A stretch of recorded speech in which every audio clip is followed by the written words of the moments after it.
The most powerful piece of equipment in your PC should be your power supply. What's up, everybody? It's the Don with the Don Tech, and today we're going to be going through the final actual component in the computer build series, which is going to be the power supply.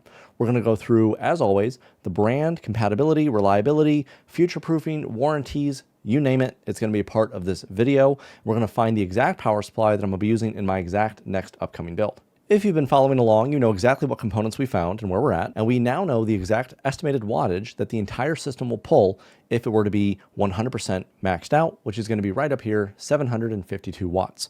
We are never going to come close to reaching that amount, but you definitely want to buy a power supply that is going to be fitting the need of that and then give you some more overhead. You do not want to buy a 650. You don't even want to buy a 750. At this point, the good sweet range would be from an 850 to a 1000 watt power supply. If we planned on buying a brand new, much higher graphics card like the 50 series, which we're not going to based on the previous video, and you can check that out in the description down below or in the playlist, we'd probably want to stick with like a 1200 watt power supply. But for this video, I think an 850 watt power supply is going to fit the need exactly what that we need to have fit. So as always, we go to the handy dandy website that is newegg.com, and we're going to go ahead and do components and storage power supplies. We're just going to be going for power supplies. They also have a power supply buying guide. Might be good as well. I don't know. Haven't used it. When it comes to power supplies, there's two main brands that I can recommend for their warranty and reliability. And it's going to be Corsair and Seasonic.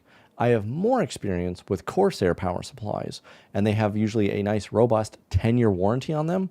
Absolutely fantastic. My editing build that's mounted on the wall right now is using a 760AX power supply that was platinum rated from, gosh, maybe 2016 or earlier. Still running strong, still a fantastic power supply.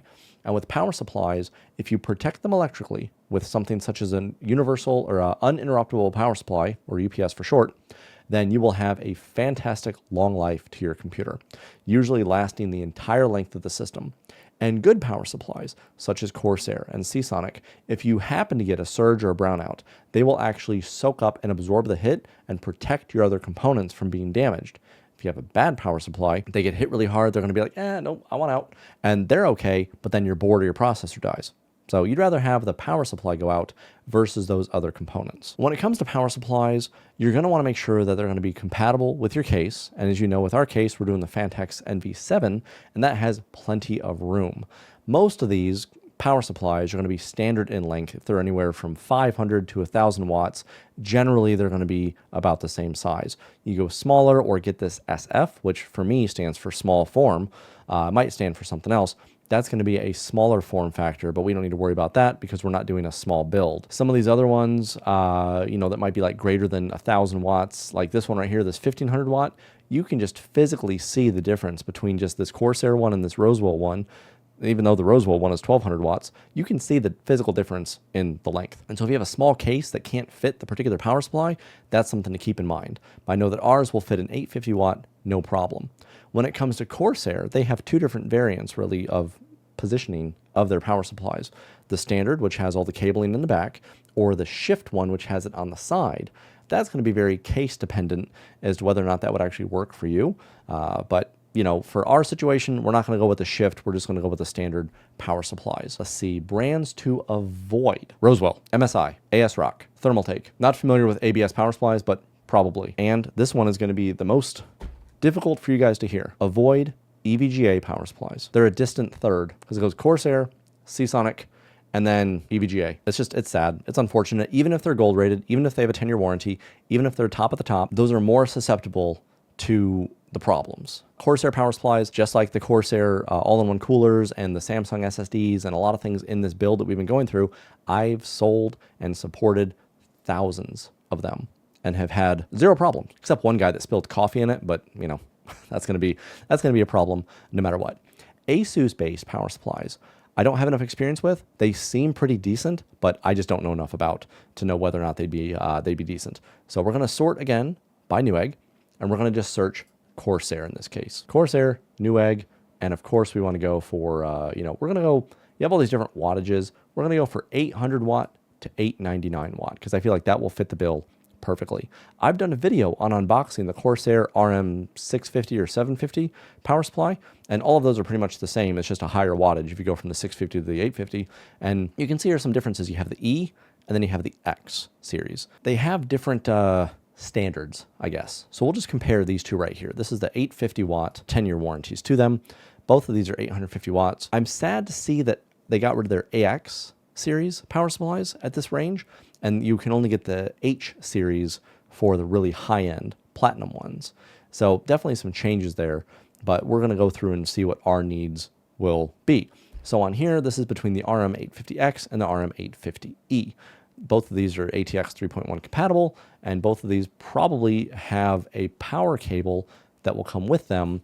Let me show that to you. Something like this bad boy right here. I do not, fine, don't get bigger. I didn't want you to get bigger anyway. This is going to be the standardized cable for the newer series of video cards, and it's just kind of a one cable situation. That's a little bit nicer, because then you don't have to worry about having all these different PCI Express cables. But when it comes to power supplies, you want to make sure that if as many Molex connections as you need, as many SATA connections as you need, it comes with all those cables. And modular power supplies have a ability to just be like a little bit better than standard power supplies, mainly because they will allow you to pick exactly what cables you want to use. Yeah, you can shove all those other cables somewhere else, but it prevents you from having as nice of a clean of a run as you could possibly have, and just kind of creates more clutter inside the system. It doesn't really stutter airflow all that much, but that's still, at the end of the day, you want it to be as clean and nice looking as possible. These are the type of cables that you want to have. And any fully modular power supply is definitely what I would be recommending.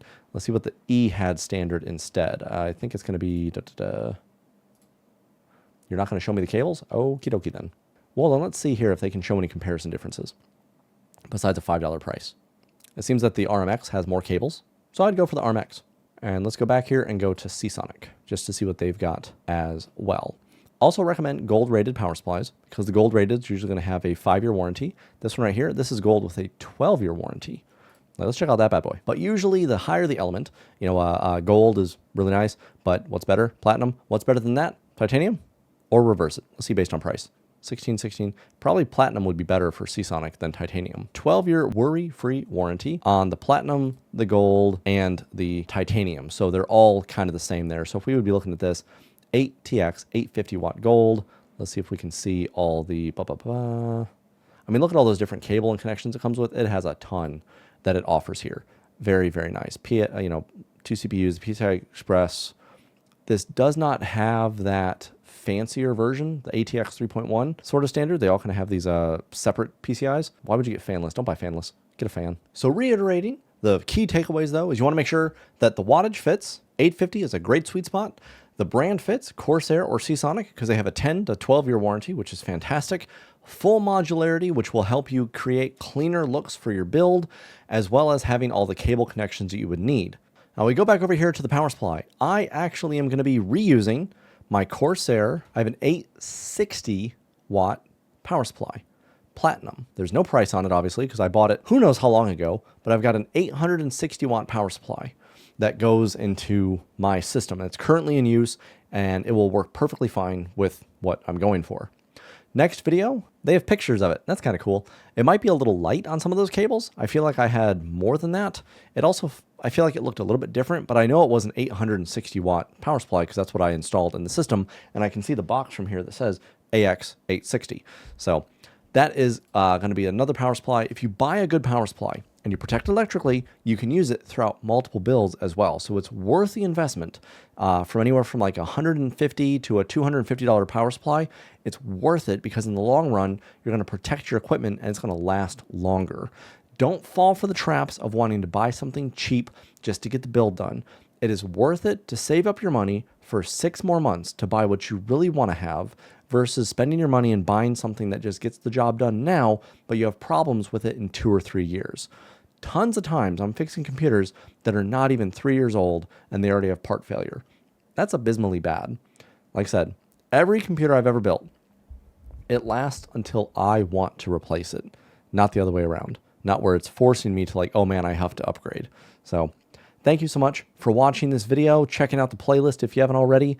I think I'm going to do one more video. Let me know if you want to see it, where we talk kind of about like accessory pieces, headphones, speakers, mice, keyboards, those sort of things. I have all those accessories from several years ago, so I don't need to buy them. But when you're building a computer, you want to build with a nice mouse and a nice keyboard. But a lot of those have feels and everything. So let's not make this outro too long. Let's just keep on going through. Oh, are there any disclaimers? Some Intel Z890 chipset motherboards may need a BIOS update to fully utilize 48 gig RAM modules. That is very important to know. Some physical constraints are not checked as RAM clearance with CPU coolers. That would not be an issue because I know the all-in-one cooler and anything will not have any problems there. That BIOS update is good to know. I might have to swipe and use a different stick of RAM if it cannot allocate 48 gigs per slot, but I think we should be okay in that regard. PC part picker showing that. That's quite nice. Quite nice to see. And let's see, what are they? That's kind of cool. Expansion slots, what we're going to be using, what's going everywhere. Look at all those M.2s. Crazy. You don't want to use a whole bunch of them, though, because then you're going to get rid of space. You're going to get rid of bandwidth. Now, how exactly accurate this whole thing is as well, I can't tell you, but I know that the compatibility list is there. The wattage should be there. Fantastic for that. So definitely check out the other videos on the channel, build guides, all that sort of stuff. Let me know if this video was helpful to you. And if you have any build that you're working on, leave it in the comments below, link or however it would be, whatever your handle is on Instagram so I can see your pictures. Maybe we can do a video where we just look through your builds, roast them, give some critiques or any advice to help make the build better. So thank you again so much for watching. This has been the Don with the Don Tech. I am tired of talking to myself. I'll see you in the next one. Then the Don's got your back, right? That's what I say. The Don's got your back. Yeah, the Don's got your back.